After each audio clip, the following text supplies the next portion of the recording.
This is United Network News with Sunny Galt, Calen Gipp, Kimberly Gogan, and our field messengers from around the world. Here's today's real news. It's Monday, March 30th, 2026, and here are today's stories. The current government shutdown in Washington, D.C. has left TSA workers and other federal employees unsure if they'll get paid, while airports and critical services face disruption.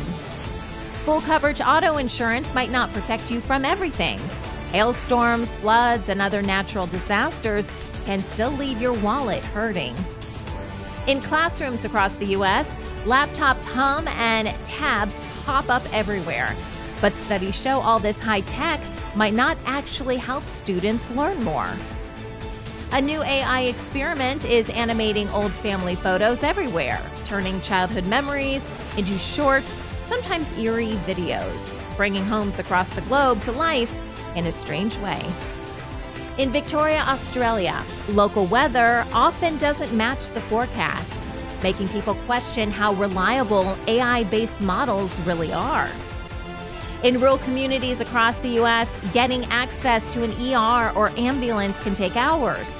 While urban hospitals enjoy cutting-edge tech, emergencies shouldn't depend on your zip code. U.S. government shutdowns have turned into this dysfunctional tradition that nobody asked for. This year alone, we've already been through 2 of them. The first one ran for 4 days, from January 31st to February 3rd. The second kicked off from February 14th, when reform negotiations went nowhere, hitting the Department of Homeland Security and leaving critical services hanging while workers sat around wondering if they'd actually get paid. The political games might feel far removed from daily life, but the fallout is anything but abstract. The longest shutdown in U.S. history dragged on for 43 days and ended on November 12, 2025. Federal workers missed paychecks. Thousands had to show up to work without getting paid, and air traffic control and SNAP food benefits were seriously disrupted. Shutdowns always come down to fights over funding. And the sticking point with this current shutdown is Department of Homeland Security money, as Democrats won't approve funding without tighter restrictions on ICE, immigration and customs enforcement. The Department of Homeland Security has been running on fumes since mid-February, which has put TSA officers in a terrible position. They're stuck doing essential security work without a paycheck, and it's taking a toll on both their finances and their mental health. Some are calling in sick or looking for other jobs, which is exactly what happened during past shutdowns when absenteeism spiked. Travelers are feeling it too. With fewer officers on duty, screening lanes are getting shut down. Everything slows to a crawl, and security lines get absurdly long. Scroll through social media, and you'll see a ton of videos from this month showing airport lines that look absolutely insane. But here's the weird part.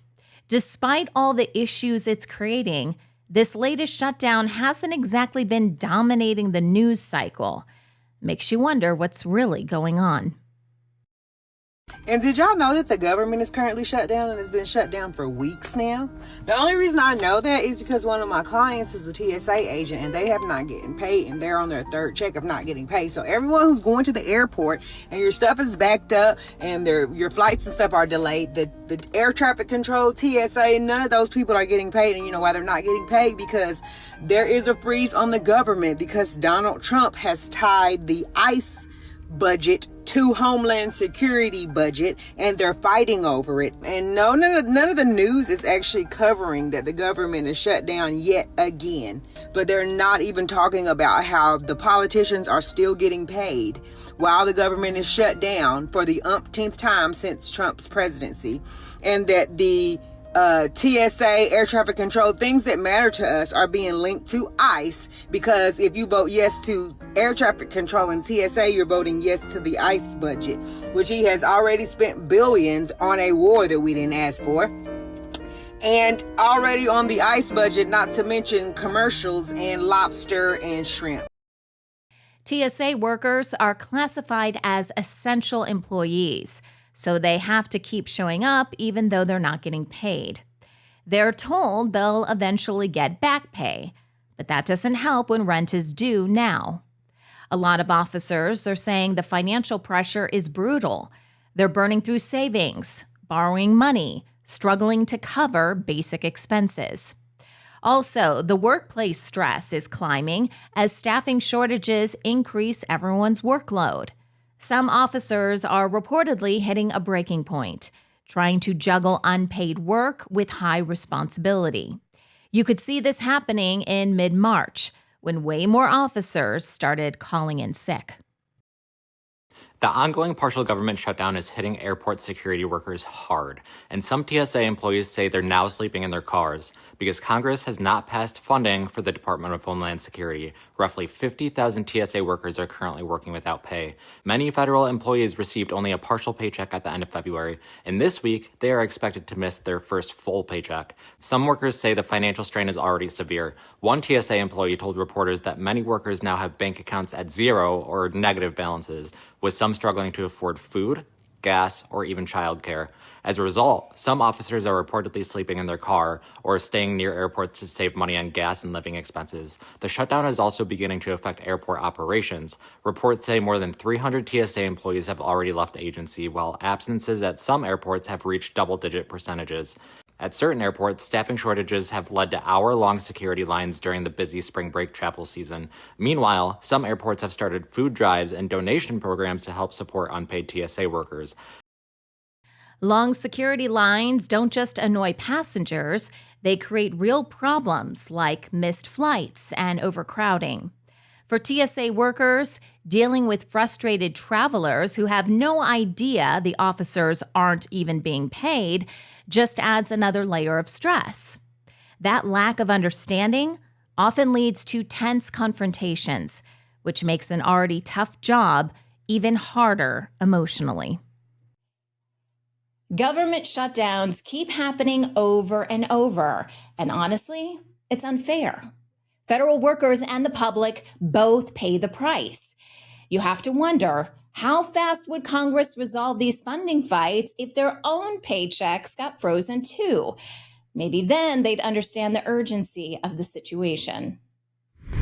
Many drivers assume full coverage auto insurance protects them from everything, but that's not always the case. UNN Field Messenger Scott explains this type of policy often doesn't cover damage from natural events like hailstorms unless you buy extra coverage.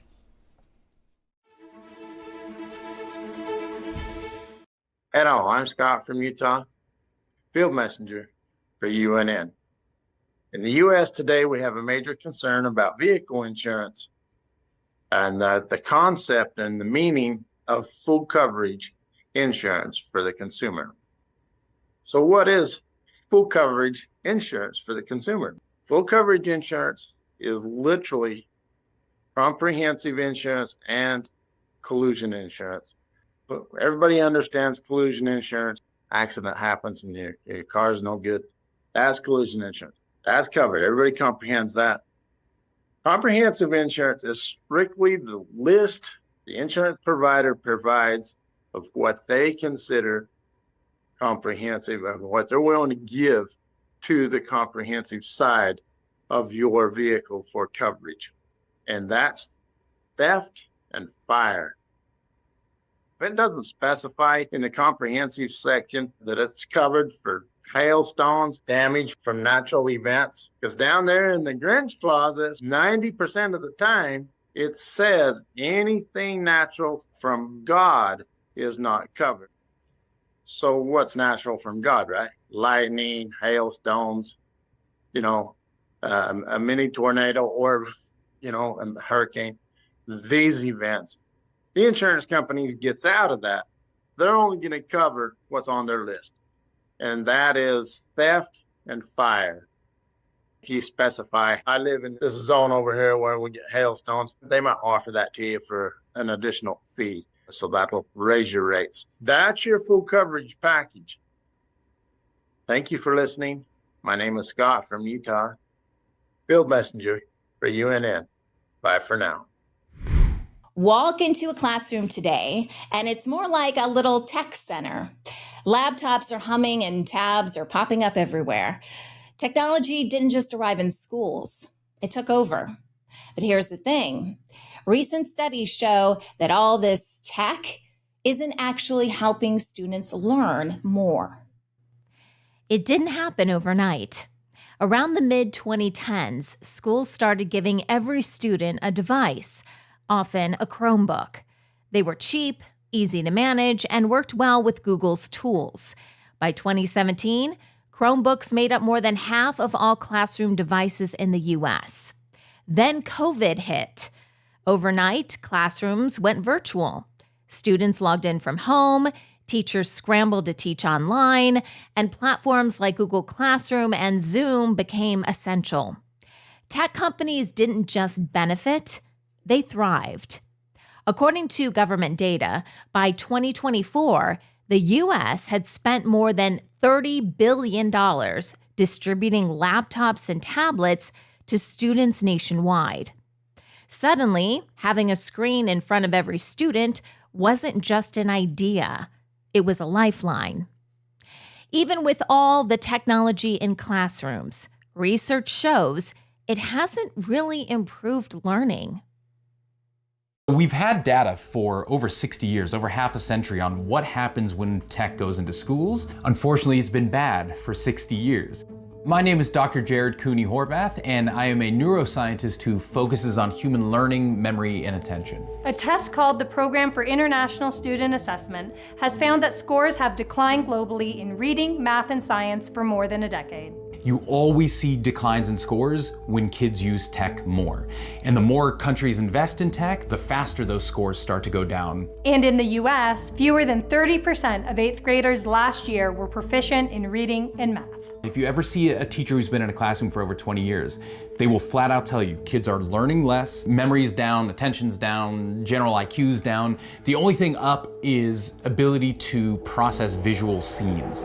But we know our biology hasn't changed, so realistically you can't say that their attention is worse. There's a scientific explanation for this. Multitasking is hands down the worst thing you can do for learning and memory and attention. Once we get onto a screen, it's like, let me open this tab, let me scroll this, let me just check this. The average attention span on screens has plummeted from 2.5 minutes in 2003 to just 44 seconds in recent years. They've trained themselves for thousands of hours a year to use this tool in one way, rapid jumping. Now we say time to think, 6 minutes into it, they go right back to rapid jumping. It's a pure training thing. This is why schools have always been so highly focused. We have 50 minutes where you're in a quiet classroom, we got a book, we got a teacher, we got a board. Let's go.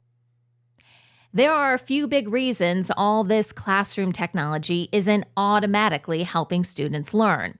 For one, many schools simply turned old lessons and worksheets into digital versions without changing how they teach.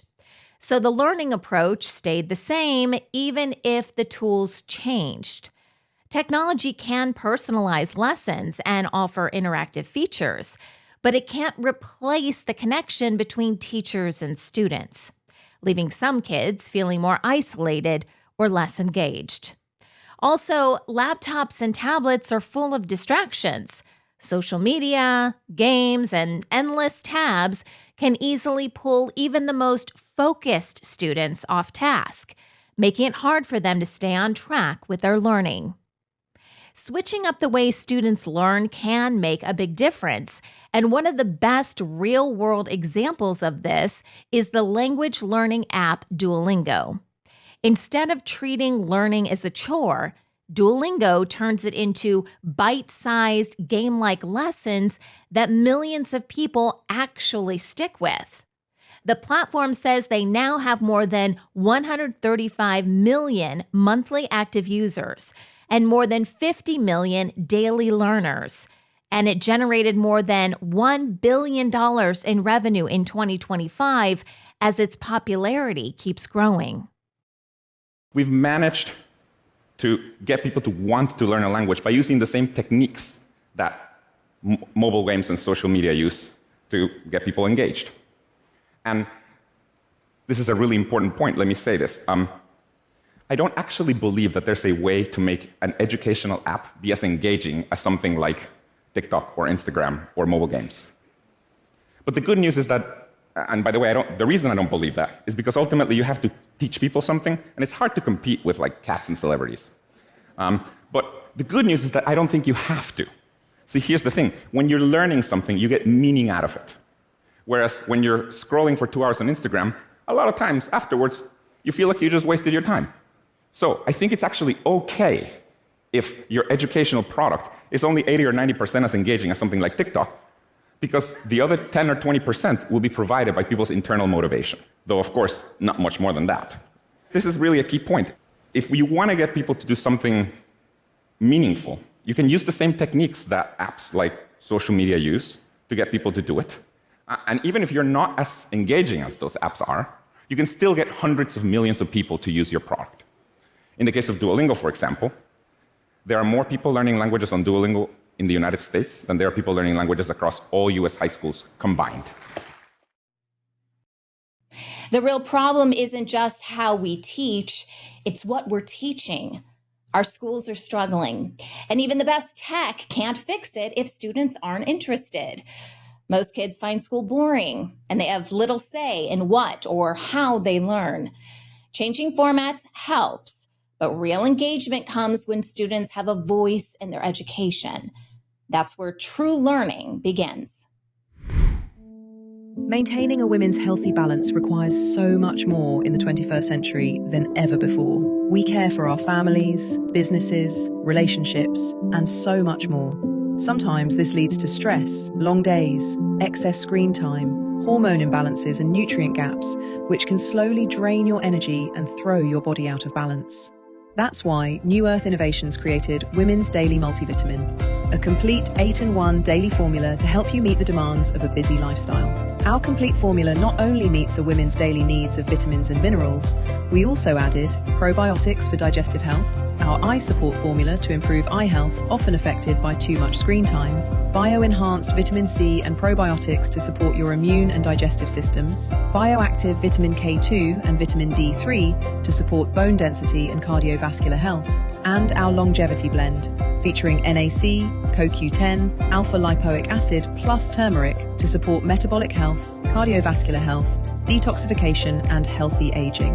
And we didn't stop there. We know daily stress often leads to high cortisol and other hormone imbalances, so we added our special women's hormone support formula with ashwagandha and L-theanine, cranberry for urinary tract health, as well as chasteberry for estrogen and hormone support. Our all-in-one daily supplement is so much more than just your average multivitamin. Our formulation addresses issues most women face every day and wrapped it into a single supplement. We made self-care for women easy, so you can take on life's challenges. Women's Daily Multivitamin by New Earth Innovations, formulated by women, for women. Subscribe today and save 10% on your order. Hello, I'm Susan from Sweden. Mwanda Michael from Eastern Uganda, Africa. Hi, I'm Tim from Vancouver, Canada. I'm Titeshwar Tongam from Manipur State, India. I'm Gumba Obasi from Southeast Nigeria. Arnaito Chakrini from Western Uganda, Mbarara. At United Network News, you are the news. My name's Christina, Field Messenger, report first one in the hurricane down here in Southern California from Mexico. Real people reporting real stories from all around the world. At UNN, our field messengers are changing the face of news. This is Jason from United Network News. We're going to be doing some aircrete building with new technologies that allow us to live in comfort and also off the grid. Take the next step in changing the way the world gets the news. Become a UNN field messenger today. I am Michelle from South Africa, and we are the United Network News. I am United Network News. I am United Network News. If it is going to be, then it's up to me. If it's going to be, it's up to me. Si va a ser así, depende de mí. It's up to me. It's up to me. It's up to me. It's up to all of us. We're UNN. UNN Field Messenger Emma shares a curious and entertaining experiment using artificial intelligence to animate old family photos. Childhood memories are brought to life as short videos, fun to watch but also a little strange and unsettling. Hi, this is Emma, Field Messenger for UNN, reporting from Fuerteventura in Spain. What if your family photos from the old days could become alive? Well, it's actually possible. I'll show you a little glimpse into how this is done and what it looks like. My brother started playing with an AI tool, and he used our old family photos to learn how to animate old pictures into short videos. He started to play with Grok and ChatGPT. They're basically the same AI tools, but from different developers or vendors. Grok is an AI assistant built by xAI, Elon Musk, to include a chat. You can create images, you can write codes, you can get real-time answers from the web and from X. In the program Grok, under Imagine, my brother told me that he makes this record screen and he makes a short video of the chosen picture that he can share with family and friends. So this is how it all started. The first picture that he sent was a picture of me and my sister from the summer of 1967. I was 4 years old and my family were building a new home and we were standing in a huge cement circle. Suddenly we started moving around. It was fun and weird at the same time, I'll tell you. The second picture that he chose was an old black and white photo of our mother, my sister and me. I was less than a year old. This was a picture taken around Christmas of 1963, so it's old.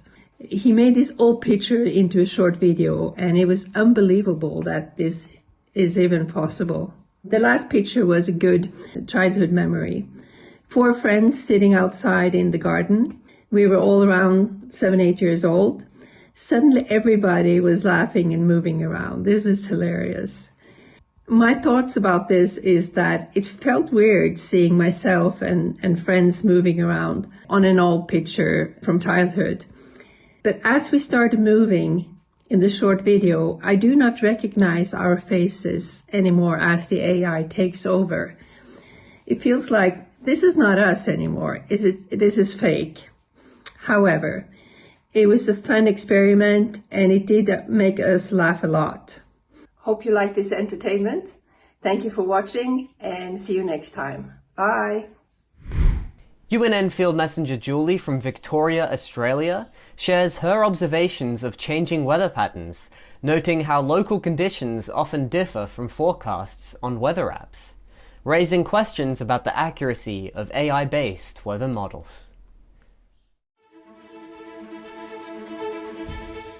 Julie here, in Victoria, Maryborough, Australia. I just got a bit of hail going on. It is very loud on our tin roof. The modelling of the different weather observations that are online, each area of the world have a different model and you can overlay them. And that overlaying of that modelling can show a lot of discrepancies. Those discrepancies are often quite pronounced and have been becoming more pronounced over time. So these AI models aren't always coherent with each other. These changes seem to be becoming more and more wide apart with their predictions. And I've been observing that this is really almost like reality splitting, and it's trying to really put into context that perceptions can be different depending on which modelling you sort of look at. When it comes to on-the-ground observations, they can also be discrepancy to what I'm actually seeing in the modelling. So even though lately they've been saying it's going to be quite severe weather, That is not what I've observed here. Even quite severe events that they've been trying to give us warnings about have not eventuated.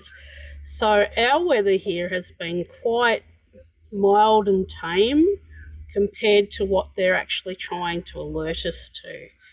So whether that's my little corner of the world being more kind in the weather, or whether this is a splitting, I'll leave it up to your imagination. The anomalies of the glitches happening on the online apps, I have seen and observed over time increasing. They're an interesting observation to see how they have changed over time and gotten more glitchy. Again, thank you for watching. This is Julie, Field Messenger for United Network News, reporting from Maryborough in Australia. Thank you for watching. For a country that prides itself on being a global leader in innovation and progress, the United States has somehow managed to neglect a basic necessity: rural emergency care. Urban hospitals get all the bells and whistles, cutting-edge tech, sleek facilities, the works. Meanwhile, rural communities are out here just trying to get access to a functioning ambulance or an ER that isn't an hour away. It's like the system looked at anyone living outside city limits and decided their emergencies just aren't as important. According to the National Rural Health Association, around 60 million people in the U.S. live in rural areas, and emergency departments are often the first and sometimes only place people can go for accidents, heart attacks, strokes, severe infections, and other urgent conditions. Hospital closures are one of the clearest signs that rural healthcare is in serious trouble. Research shows since 2010, more than 140 rural hospitals have closed their doors, and plenty of others have cut key services like obstetrics, trauma care, or inpatient beds. A lot of these closures come down to money problems. Big city hospitals have more funding, bigger staff, and all the latest equipment.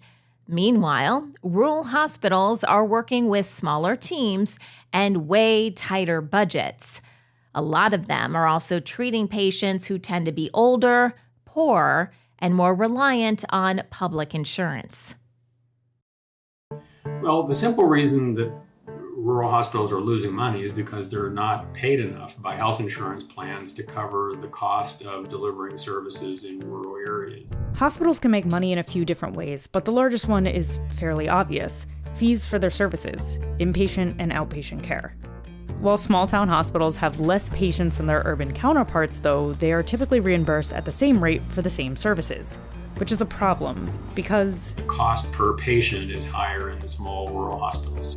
And that largely has to do with fixed cost. It's just extremely costly to run a hospital. Medical equipment and building maintenance aren't less expensive because a hospital has less patients. And doctors and nurses are typically salaried. It's not like they're getting paid by the patient.